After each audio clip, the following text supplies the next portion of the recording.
So what did Argonaut do after developing the Super Nintendo Super FX chip and helping to debut Starfox? Well, they followed it up with Vortex, a game that is both similar and not so similar to Fox McCloud's maiden voyage.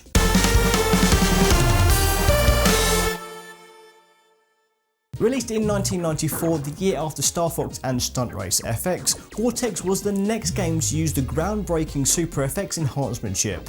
Argonaut Software were once again looking to show the world what they could do with the Super Nintendo, offering a much more complex game from the previous two Super FX releases. And while it shares Star Fox's space setting, it's a mechanically different game, where the player must pilot a craft with the ability to transform into a mech, car and more.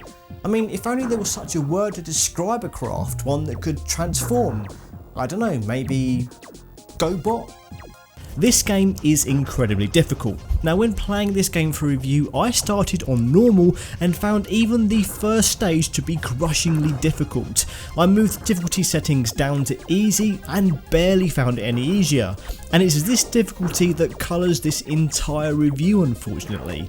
Ultimately, I had to review this game somehow, so I ended up having to use passwords to try each level out before eventually resorting to using an invincibility password so I could actually play the entire game.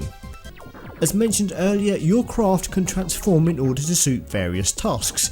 Your main form is a mech with configurable weapons on each arm, a jet craft for airborne dogfighting, a wheel-based vehicle for getting from point A to point B as soon as possible, and a vehicle with an almost invulnerable coating of armour, but barely anything in terms of offensive manoeuvres. There are various button combinations that not only swap between each of the four forms, but also when it comes to changing weapons and also your camera angle, and this is all on a standard 6-button SNES controller.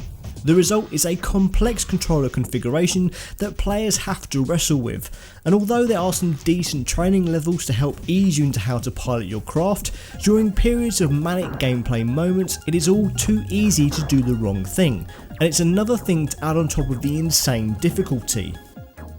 Even with a password system, Vortex is an incredibly frustrating game.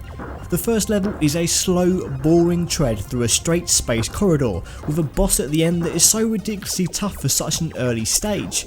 It's enough to seriously turn you off the rest of the game, which is a shame because the rest of Vortex has some great variety, apart from the fact that the first level of the game is reused later on, just with tougher enemies. As the game goes on, you'll use your land-based vehicle to race to a destination before time runs out, explore free roaming environments in your mech, and even go into a first-person view to navigate underground corridors. However, all of this variety is negated somewhat with the snail-like pace of the game in general, and that's not entirely due to the limitations of the Super FX chip. Slowdown is of course a regular occurrence, but it is the lack of speed in which your craft travels being an issue, especially when a seemingly endless horde of much faster and more manoeuvrable enemies constantly block your path. The main reason that Vortex lags behind Starfox is a sense of character. As you know, Starfox was filled with a cast of characters that interacted with you, whether friend or foe. Meanwhile, the only interaction you ever get is a short mission briefing in between missions, and the occasional in-game message to warn you of things like low health, etc. A message that obscures your view of the in-game radar for no reason whatsoever, which is just great when you're relying on it to find out who the hell is shooting at you.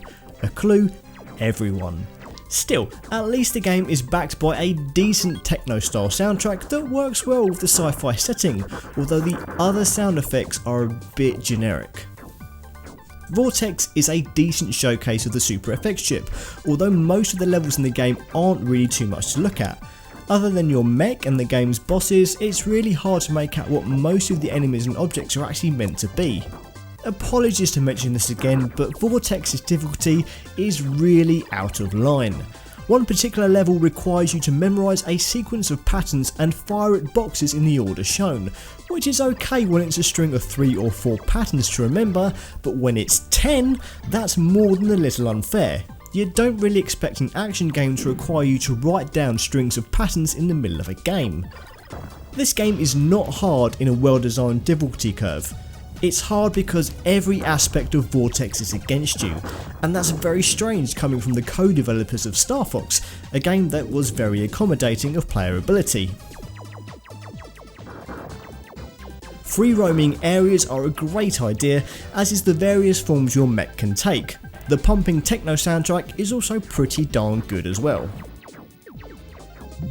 Awful controls, stupidly hard difficulty, and slow paced gameplay are not what makes an enjoyable experience.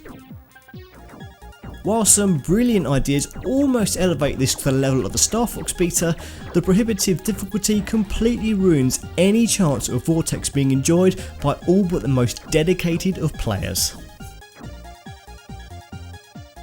Thank you so much for watching this video. If you like this and want more, you can click this icon to subscribe, this icon to support me financially via Patreon, or these icons to watch more videos from my channel.